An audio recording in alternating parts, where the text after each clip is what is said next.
प्रहारचे उमेदवार दिनेश बुब यांच्या प्रचारार्थ बच्चू कडू यांनी कार्यकर्ता मेळावा घेतलाय। मेळाव्यात बच्चू कडू यांनी नवनीत राणांना मेळघाटमध्ये केलेल्या त्यांनी साडी वाटपावर जोरदार टीका केली। त्यांच्या या टीकेला आता रवी राणांनी उत्तर दिलंय, पाहूया।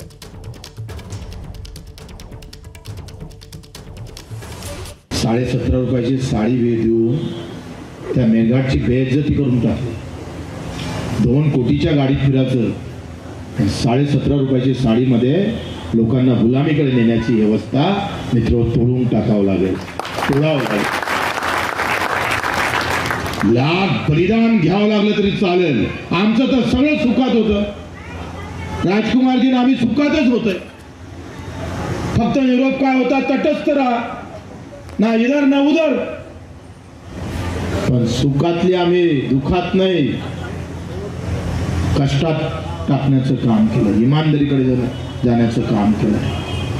कारण आम्हाला सांगायचं आहे, 17 रुपयाची साडी निवडणुकीस वेळेस वाटलेली मतपरिवर्तन नाही करू शकत।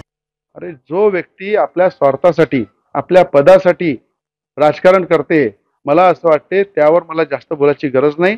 ते देशाचे खूप मोठे नेते झालेले आहेत, त्यांचे वक्तव्य म्हणजे असं वाटते की बा ते आपला जो अमेरिकेचा जो राष्ट्रपती होता डोनाल्ड, त्याच्या जागी त्यांना बसवलं पाहिजे। ते अमेरिकेहून बरोबर लक्ष देतील आपल्या देशाकडे आणि काहीतरी देशाचं भलं होईल। आणि वेळ आल्यानंतर नक्कीच वेळेनुसार मी उत्तर देईन। आता मला जनतेच्या सेवेमध्ये मी व्यस्त असतो, जनतेच्या कामामध्ये व्यस्त असतो, जनतेच्या न्यायासाठी लढतो आणि जनतेसाठी कुठल्याही स्तरावर मी जाण्यासाठी तयार असतो। एबीपी माझा, उघडा डोळे बघा नीट।